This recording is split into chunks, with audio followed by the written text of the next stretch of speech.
the government has a strategy, and there's a lot of people at the moment you will hear who are saying, don't spend money on the public service, cut salaries in the public service, get rid of the pensions, get rid of the banks, get rid of the hospitals. And they're going to have to do something drastic. And some people are saying, forget about the science and technology, it's not that important. It's a waste of money. Well, I would say it isn't a waste of money, and luckily the Irish government is very focused on putting more money into this space, educating you people, and hoping that you guys are going to go into science and technology programs in third level and make a difference over the next 20 or 30 years. Thank you very much for your attention.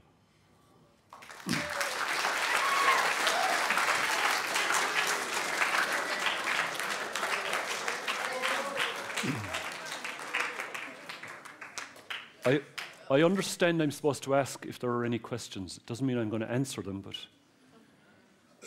What would you say to someone that said putting tons of sensors in homes is an invasion of privacy?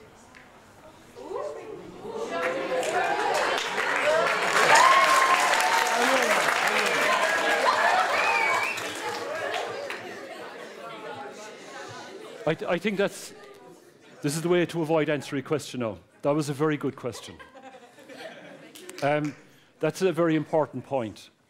And it's a bit like, you know, I mean, if you think of some of the technology we have at the moment, say on your mobile phone, there are services that you wish to access. So you are in control of accessing them. Or on Facebook or Twitter or whatever else, you can decide what access you want, or you want your friends or whoever else to have. And that's a very important element that needs to sit underneath that whole infrastructure. So you're right, let's say if you take old people in the home, they may not want people to know how they're getting on. My mother-in-law, for instance, God rest her, she definitely didn't want to know how she was getting on, or want anyone else to know about her. And that's an important element, right? So there has to be a balance, you know, of being able to use the technology appropriately to enhance quality of life, but not to undermine people's privacy and their individuality. The sensors, are they unique to Ireland or are they worldwide? No, this is worldwide. I've described to you really what Ireland is doing. In fact, the Irish government funding for this type of work between CLARITY and many other programs, there's about €100 million invested in this area. There's about 200 scientists and engineers working in this area. But it is the same across Europe, it's the same in the US, the same in Japan. So we are, I guess, in a global race to develop this technology and to make it useful. How long does it take to make one of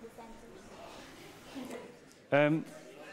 Okay, so typically, if we were making it on, we would make it on, say, silicon technology in our silicon fabrication laboratory in Tyndall.